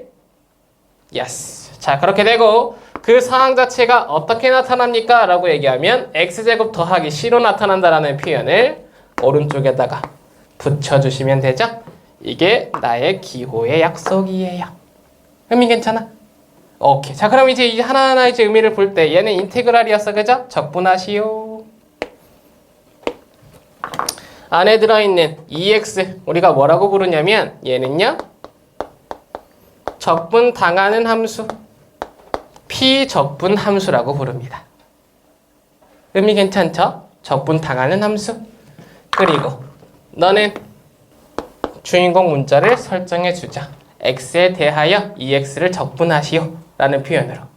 오케이? 그리고 반대쪽에 나타난 X제곱 더하기 C 그 녀석들을 전체로 묶어서 부정적분 또는 원시함수 미분되기 전의 함수라는 표현이 됩니다. 원래 있었던 원시함수라는 표현으로 나의 단어들을 선택하더라. 자, 그렇게 되면 이제 얘네들도 약속이 필요하다 이거야. 이 EX를 이제 fx로 봤을 때 그 녀석의 적분이 되면 차수가 하나 늘어나잖아.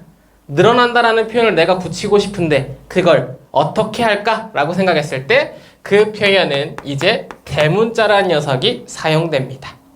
f의 대문자의 기호를 사용해서 fx 플러스 c가 되고요. 이게 적분된 차수가 하나 더 높은 녀석입니다라고 얘기하는 거 판단하시면 돼요.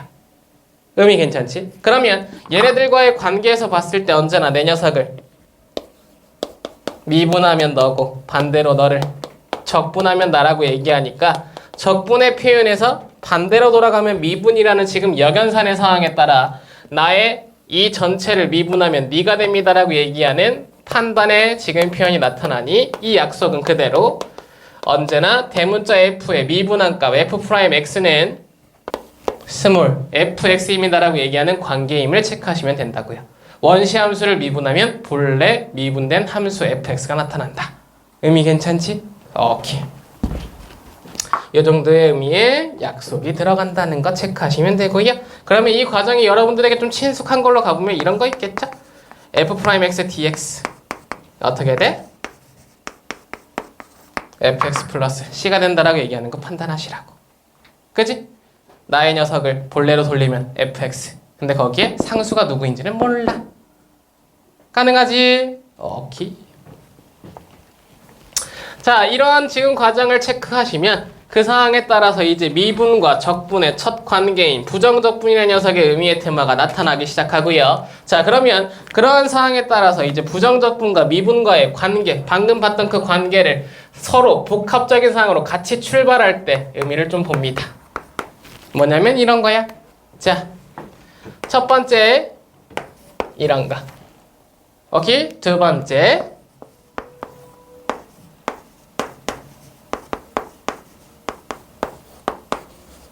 이런 거.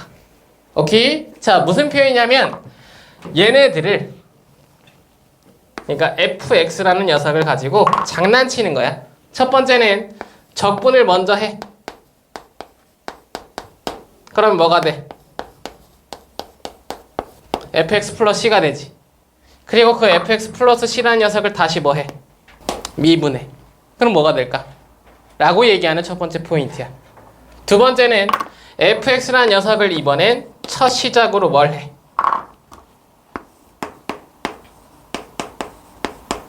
미분해. f'x가 되지. 그지? 그리고 그걸 뭐 해? 적분해. 그럼 뭐가 될까? 이런 테마에 대한 지금 정보를 다루는 게 바로 부정적분과 미분인 거야. 오케이? 얘는 뭐냐면 우리가 함수의 과정에서는 본래로 갔다가 다시 반대로 돌리는 함수와 역함수의 지금 합성의 과정을 사실 소개하고 있는 상황인 거야. 의미 괜찮지? 갔다가 다시 돌아오는 상황. 근데 둘의 차이점이 있기 때문에 지금 다뤄주는 건데, 자, 의미 한번 봐봐요. 이러한 과정을 지금 위에서 보자면 언제나 똑같아. 우리가 지금 연습했던 것처럼 ddx 안에 인테그랄 fx dx가 있죠. 합성함수에서도 마찬가지였듯이 안쪽에 있는 녀석을 먼저 연산하고 그 다음에 뒤에 녀석을 연산하는 과정이라는 거 판단하시면 돼. 가능하지? 그럼 가로쳐 있는 안쪽의 연산이 인테그랄입니다. 그럼 먼저 적분을 행하고 그 후 뭘 한다? 미분을 행한다라고 얘기하는 게 1번 과정이라고. 의미 괜찮아? 자, 그러면 적분부터 먼저 할게요. 만약에 이 녀석을 진짜 연산한다라는 가정하에 안에 거 적분을 해보면 dx가 있는 상황의 안쪽은 대문자 fx 플러스 c가 됩니다라고 얘기하는 거 판단 가능하지. 의미 괜찮니? 그걸 가지고 다시 뭐 한다고요? 미분한다고요. 적분되어 있는 녀석을 다시 미분합니다 라고 얘기하면 c는 사라지고 f만 미분된 f'x가 되는 거 보실 수 있죠? 가능? 근데 대문자 f'x는 스몰 fx라고. 가능합니까? 오케이. 첫 번째 테마예요. 첫 번째 테마. 여기 그냥 바로 볼까? ddx가 미분이 마지막에 있는 연산은 언제나 이 녀석을 사라지게 만들 수 있다. 의미 괜찮수? 적분하고 그 다음에 미분을 하면 내 녀석이 상수도 버려버리니까 바로 본래 있던 피적분 함수가 꺼내져요 라고 얘기하는 걸로 판단하셔라. 오케이? 예스. 자, 두 번째로 갈게요. 이번엔 미분 후 적분입니다. 안에 이 녀석이 미분이고요. 그 다음에 그 상황에 따르는 적분이 되겠죠. 연산의 방법으로 소개된 지금 나의 연산을 직접 해명해 보면 인테그랄 f'x dx가 되고 그 상황은 다시 fx가 되는데 부정상수 c가 붙는다는 거 판단하셔야 된다고. 의미 괜찮지? 오케이. 차이점 뭐야? 부정상수야. 근데 너무나 단순하잖아. 왜? 항상 마지막에 있는 연산이 적분일 때는 언제나 상수 c를 체크하셔야 된다고. 그렇지? 내 자신이 나타나긴 하는데 상수 때문에 같진 않아. 그래서 이 위와 아래는 같지 않습니다라고 얘기하는 거 판단하시고요. 얘네들도 분명히 없어지긴 하는데 없어질 때 적분이 마지막에 있으면 언제나 추가적으로 부정상수 c가 붙는다는 거, 그것만 체크하시면 된다고. 의미 괜찮수? 오케이. 그 의미만 하나 더 보시면 결국 여기에서 나타나는 가장 기본적인 나의 적분이라는 부정적분에 대한 기본 개념 파악이 가능합니다. 체크할 거 체크하시고요. 문제 몇 개 보시죠. 차라리 3번 하나 풀자. 어차피 같은 유형이니까, 그죠? 발가락으로 그냥 톡 한번 건드려봐. 다음 것도 3번만 하나 더 풀어야지. 하나씩 하나씩만 풀면 되겠다. 너무나 이제 쉬운 문제들이 그냥 줄비하네. 야, 이거 봐봐. 여기 지금 문제는 사실 보자마자 끝났어요. 왜 끝났냐면 이거 적분하면 이거 된대자. 그지? 이거 적분하면 얘 된대. 그럼 적분을 아는 사람들은 그냥 적분 행하면 되죠. 근데 아직 우리 적분 안 배웠는데 이거 왜 물어볼까? 적분의 역연산은 무슨 연산? 미분. 장난하냐고. 이렇게 적분이면 반대로는 미분이잖아. 양쪽에 함수가 다 있는데 굳이 적분을 우리가 할 필요가 있어 없어? 없어. 미분으로 문제를 끝내버리면 되잖아의 표현인 거야. 가능하지? 그러면 결국 이 녀석을 미분합니다의 지금 테마로 나를 다루게 되면 내 미분의 값은 3, b, x제곱 더하기 4, x 마이너스 c입니다 라고 나타내는 거 바로 보실 수 있죠. 그 녀석이 결국 저 녀석과 같대잖아. 후, 계수 비교. b의 값은 2, a의 값은 4, c의 값은 3입니다 라고 얘기하는 거 빨리 확인하시면 되겠죠. 이렇게 인테그랄과 그 이퀄의 관계는 언제나 적분뿐만이 아니라 역연산 미분이라는 녀석과의 관계를 나타내더라. 포인트 하나 체크하시고요. 다음 페이지 3번 빠르게 한번 풀어보시죠. 야, 이거 가로 쳐놓고 ddx의 인테그랄 보여주는 거 보여? 그죠? 없애래네. 적분 후 미분이니까 상수 c도 없어. 마지막 연산이 미분이야. 맞아? 그러면 결국 이거 지금 gx는 로그 x의 f x입니다 라고 얘기하는 거 보이죠? 그치? 근데 g 값을 구하래. 이게 gx인데 허허 이거 초딩도 하겠다. 야, 로그만 안다면 이렇게 얘기하는 거 보이죠? 2 대입 하래잖아. 와우! 2 대입해봐. 4 더하기 2 더하기 2 8이네요. 자, 원권아, 너의 능력이 보고 싶다. 로그 2의 8 얼마야? 어떻게 해? 예. 바보는 아니네. 그죠? 콜. 자, 이 정도 정리하시면 되는 문제 유형이라는 거 판단하시라고요. 가볍게 체크하시고 오늘의 라스트 포인트 갑니다. 자, x를 미분하면 뭐가 되죠? 0이라고? 1. 맞아? 가능? 오케이. 자, 그러면 1을 적분하면 뭐가 돼? 너네 뭐 나랑 장난하니? 집에 보내줘 개새끼야 뭐 이런 거야? 야, 이거의 역연산이 적분이랬잖아. 그치? 그래 x. 근데 거기에 뭐 c 붙는다고. 가능? 오케이. 자, 첫 번째 연산입니다. 인테그랄 이렇게 붙어요. 씹새끼 아무것도 없어. 사이에 뭐 있는 거? 1 숨어 있는 거. 가능? 오케이. 그러면 이 녀석에 대한 표현은 x 더하기 c입니다 라고 얘기하는 거 첫 번째 연산의 법으로 선택하시면 돼요. 적분의 연산 법입니다. 자, 두 번째 한번 볼게요. 이런 거 한번 봐볼까? 야, x 세제곱 미분하면 얼마지? 3x 제곱이지. 그러면 이거 맞춰봐. x 제곱 적분하면 뭘까? 그렇게 어렵나? 야, 이거 봐봐. x 세제곱을 미분하면 3x 제곱인데 x 제곱을 적분해야 되잖아. 그럼 여기가 x 제곱이 나타나야 되지. x 제곱이 되려면 이 앞에 계수 얼마 있어야 돼? 3분의 1 있어야 되나? 그잖아. 그래야 약분해 사라질 거 아니야. 그럼 얘도 뭐 있어야 돼? 3분의 1 있어야 되지 않을까? 그죠? 그러면 결국 이 3분의 1 x 세제곱 미분하면 3분의 1 곱하기 3이 돼서 1로 사라지고 x제곱 될 거 아니야. 그치? 그러면 이거 적분하면 뭐야? 3분의 1 x 세제곱이야. 그치? 한 번만 더 해볼 테니까 봐봐. x 5제곱 미분할 게 얼마야? 5x 4제곱이지? 그러면 x 4제곱 적분하면 얼마일까? 그래. 이 5자라는 녀석을 반대로 넘기면 역수된다라고 판단하시라고.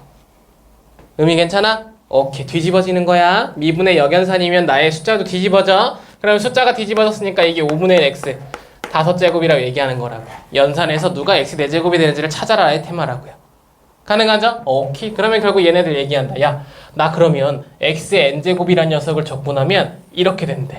x n제곱을 적분하면 이렇게 된대. 뭐야? 봤더니 차수가 하나 늘어나고 그 늘어난 거에 역수. 늘어나고 늘어난 거에 역수가 붙어있지.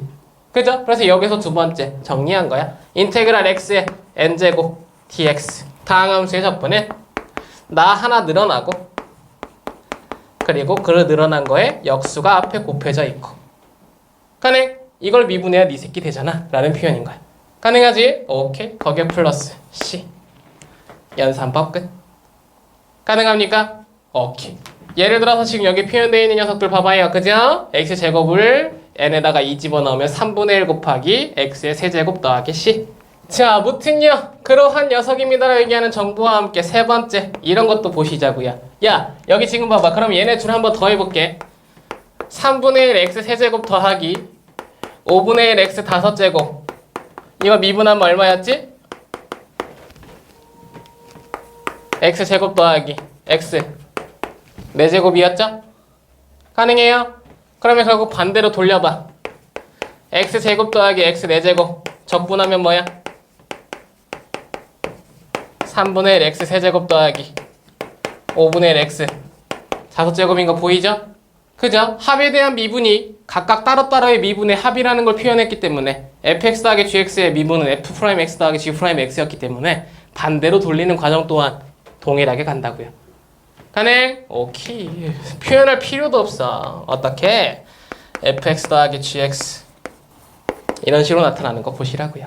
그죠? 그럼 당연히 그 녀석에 대한 차의 과정도 영향을 준다 못 준다? 못 준다. 의미 괜찮지? 합 찢을 수 있고 차 찢을 수 있더라. 의미 괜찮죠? 근데 미분은 미분이래. 곱에 대한 혹은 나누기에 대한 서로의 미분이 복잡했기 때문에 성질을 탈 수 없습니다. 하나만 보여드릴게요. 자, 내 녀석에 대한 그러면 이제 이런 거. 네 번째는 아니야. 근데 여러분들이 곱이 좀 궁금할 수 있어. 나누기는 우리가 표현하지 않았었지만 곱하기에 대해서는 미분을 우리가 표현했었습니다. fx 곱하기 gx라는 녀석을 미분하면 우리 어떻게 됐죠? 그렇지. 앞에 거 미분, 뒤에 거 그대로 더하기. 앞에 거 그대로, 뒤에 거 미분이었지. 그죠? 그러다 보니까 이 녀석을 적분으로 돌려서 내 녀석을 만들려면 인테그랄 이쪽에다 붙이고 인테그랄 이쪽에다 붙였어야 되지. 그지? 그러면 이게 인테그랄이 붙는 순간 어떻게 되냐면 앞에 있는 녀석은 fx 곱하기 gx 플러스 c란 녀석이 되고요. 근데 어차피 뒤쪽에 인테그랄이 있기 때문에 뒤쪽에 인테그랄을 표현해보면 f'x gx 더하기 인테그랄 fx g'x dx가 되는 거야. 여기 그냥 눈으로만 봐. 여러분들 거 아니야. 나중 겁니다. 나중 거.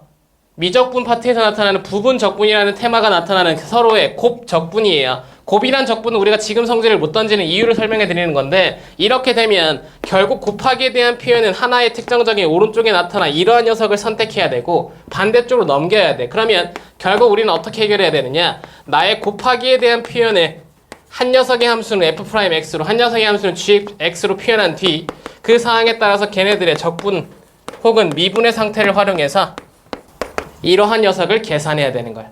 오케이? 곱이라는 녀석에 대한 적분은 어떠한 특정한 사항으로 찢거나 나눌 수 있다. 불가능.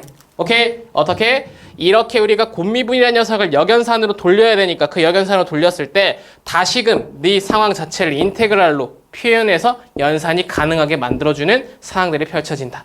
성질로서 존재하는 게 아니라 연산법으로, 특수한 나의 연산법으로 존재하니까 이러한 녀석은 지금 현재 궁금해하지 말아라. 너네들 나중에 배울 거다. 이과생들 기준으로 문과는 배우지 않는다까지. 오케이? 여기까지가 사실 완료인 거야. 포인트 끝.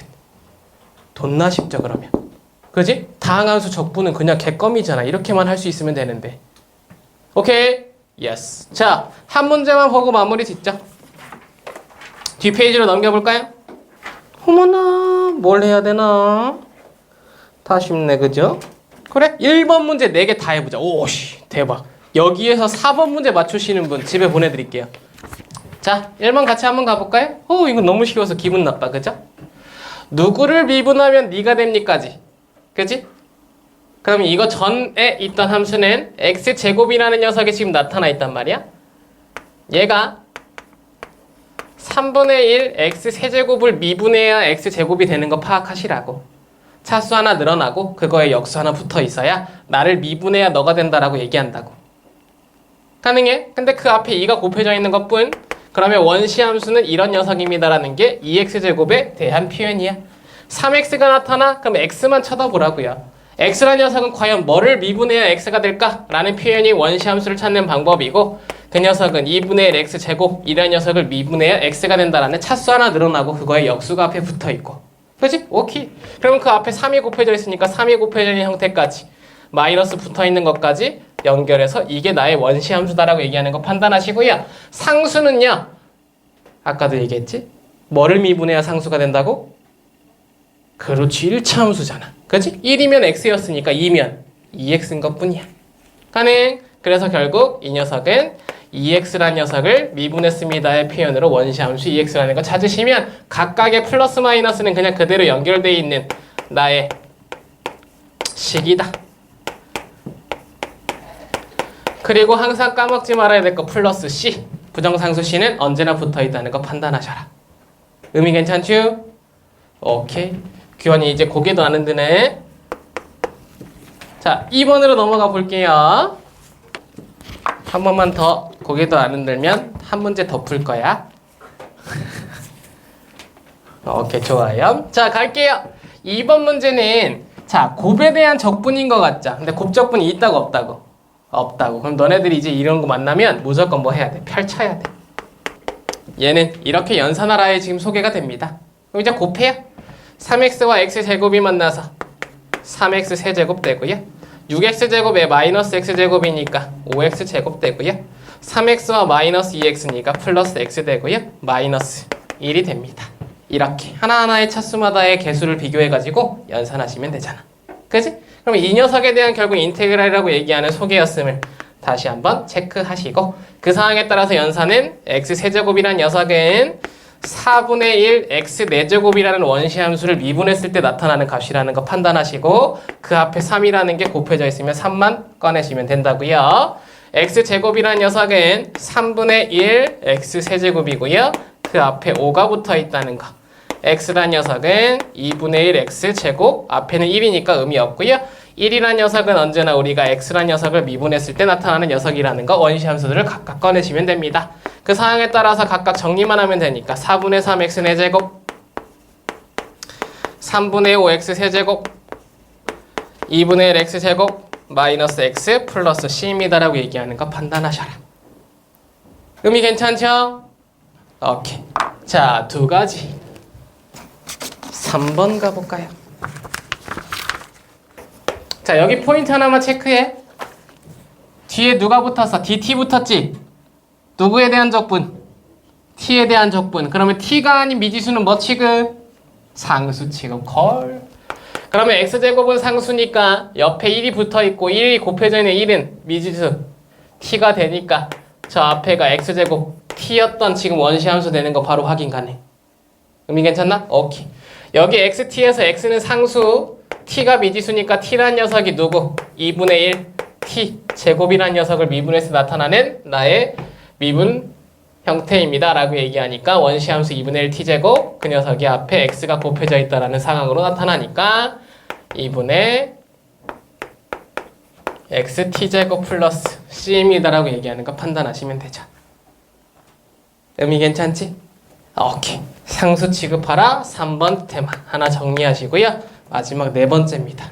이거 정확하게 맞추시는 분은 바로 보내드릴게요. 이거 보여? 냄새 나니? 안 나?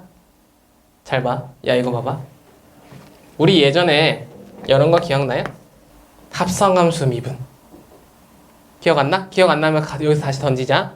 어떻게 됐냐면 내 녀석을 일단 하나의 미지수로 보고 미분 먼저 한댔죠. 겉미분이라는 테마가 있었다고. 자, 이거 미분하면 어떻게 되느냐? 7 곱하기 3x-7의 6제곱이었어. 이게 겉에 있는 녀석에 대한 미분이었고 근데 그 안에 있는 게 3x-7이면 그 녀석에 대한 미분이 바깥쪽으로 곱해지더라. 합성함수 미분의 테마였죠. 다시 한번 머릿속에서 꺼내요. 정리하시라고. 오케이? 겉과 속이란 녀석에 대한 각각의 미분이 들어가는 게 합성함수 미분이다 보니까 이 녀석을 반대쪽으로 돌려야 되잖아. 그지? 이거에 대한 지금 적분을 물어본 거 아니야. 3x-7의 6제곱. 그지? 그럼 이게 지금 미분의 형태였으니까 반대로 돌려볼게. 반대로 돌리면 여기에 인테그랄 붙이고요. 여기에 인테그랄 붙이죠. 그럼 미분의 인테그랄 붙었으니까 상수 c는 있는데 일단 그대로 꺼내집니다. 3x-7의 7제곱이야. 그죠? 거기에 플러스 c만 붙어 있겠지? 근데 이 오른쪽 봐봐. 이 오른쪽은 7 곱하기 3이란 녀석이 개수야. x가 아니라 지금 숫자죠. 그럼 그걸 밖으로 꺼내서 여기 넘길 수 있으니까 넘기면 7 곱하기 3분의 1 플러스 c 그게 3x-7의 6제곱의 인테그랄이라고 얘기하는 거 판단하실 수 있을까? 다시 언제나 미분의 반대, 적분이 되면 숫자는 뒤집어져서 역수된다고. 곱으로 3이 꺼내졌잖아. 반대로 돌아가면 뭐가 돼? 3분의 1, 1이 되죠. 간행 7이었던 녀석이 뭐가 됐어? 7분의 1이 됐었잖아. 테마가 그래서 이렇게 되는 거야. 3x-7의 6제곱이라는 녀석을 적분하면 넌 7분의 1, 3x-7의 7제곱 이거 미분하면 얘가 되는 모양이긴 해. 근데 안에 있는 녀석에 대한 미분도 생각해줘야 될 거 아니야. 그 녀석이 밖으로 3이 꺼내졌을 때 상쇄되는 녀석이 필요하니까 곱하기 3분의 1이 붙는다고요. 겉적분, 속적분이라고 보시면 돼. 오케이? 얘가 뭐? 겉. 얘는 속. 플러스 C. 이렇게 체크하시면 되더라. 오케이? 3이 꺼내졌던 녀석을 적분으로 보여주면 3분의 1이 꺼내지더라. 이유는 뭐? 반대쪽으로 넘겼으니까. 7 곱하기 3분의 1. 7 곱하기 3분의 1에서 의미를 저기에서 보여준 대로 가보면 7분의 1은 겉에 있는 녀석 거였고 3분의 1의 녀석이 안에 있는 녀석 거였다고. 의미 괜찮겠어? 3 곱하기 7이었던 걸 반대쪽으로 넘겼다. 그러면 7분의 1, 3분의 1. 오케이? 예스. 거기까지 정리하시면 포인트는 끝나더라. 자, 여기까지 해서 오늘 수업 저희도 마쳐보도록 하겠습니다. 고생들 하셨고요. 다음 시간에 이어서 가보도록 할게요.